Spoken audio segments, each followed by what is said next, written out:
everything in sport women's edition is very important because parity, level playing field. I come from a family full of women, mum and 4 sisters.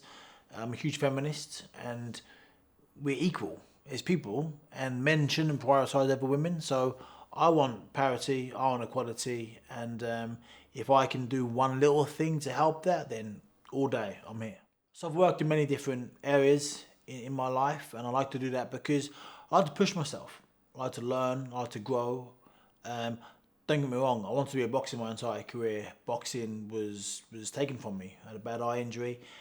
I had no choice but to evolve and grow and do something else because I couldn't do boxing anymore. I've excelled in everything I do because I believe how you do anything is how you do everything. If you do boxing with zest and vigour and drive and determination, I'll do everything else with that same energy. And by doing that, I've been able to be successful in everything I've done thus far. I was very lucky in my career to, at one point, I was one of the most sponsored boxers in the world.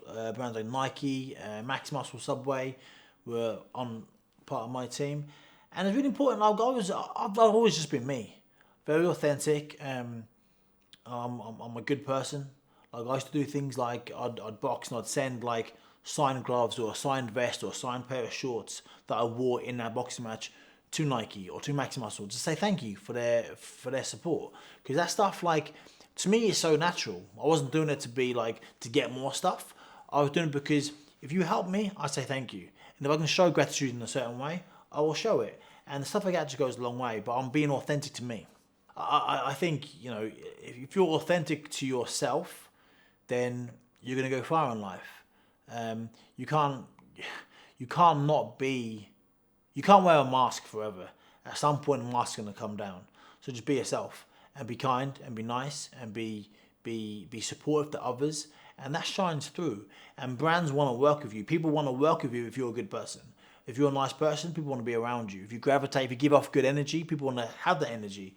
If you give out negative energy, people don't want to be around you. So I think I've always just been a nice person. I've tried very hard, and people can see that, and they want to support me. Yeah, so all the setbacks I've been through, I think there's a little phrase I like to say: you can either go through adversity or you can grow through adversity. And I like to think I've always grown through adversity. I've become a bigger, better, stronger, wiser person because of the stuff I've gone through. Yeah, and I think it's our setbacks in life that shape us more so than the achievements and the accolades. It's the downfalls, like those downfalls and how we react to those downfalls make us who we are, rather than winning this or winning that. I've always tried to grow through everything I've gone through, learn from it, and do better the next time. And thus far, it's kind of served me well. Okay, so I like branching out into entertainment because now as a professional wrestler, it's half sport, half entertainment. It's half boxing, it's half the West End. And I love performing. I love showing other sides of myself. As a boxer, you got to be a bit stern. I was always hungry, I was always losing weight, I was always dehydrated, I was always training hard and a bit moody.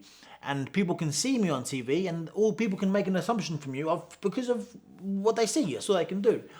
So I was always important to me to when I got to do something else, i.e. Strictly, I can let my showmanship come out. I can be funny. I can wear a glitzy jacket or tight trousers, and it's funny. That's my personality. So I'm able to kind of show me. I'm more than just a man who likes to punch people in the face. This whole other side of me as well, and it's important to me to show that. So my podcast is called Getting Back Up with me, Anthony Ogogo, and I talk to inspiring people with wonderful stories, people that have achieved amazing things in their life and career, but only after suffering massive setback. So I talk to people about how they've been able to turn the worst thing in their life into the best thing in their life, overcoming adversity. And I think we all struggle, we all go through setbacks. And I wanted to create a catalogue of inspiring stories that anybody that's going through a tough time in their life or needs a bit of extra motivation can press play and listen to a boxer who got knocked out in 3 world title fights, thought his career was over, came back and win the world title. The Rocky story. And then listen to a man that lost 2 children, then his wife in horrible circumstances, was about to give up on life, about to commit suicide, and then he found love and now he's happy again. Like, those stories are so inspiring that people need to hear them and get inspired by them.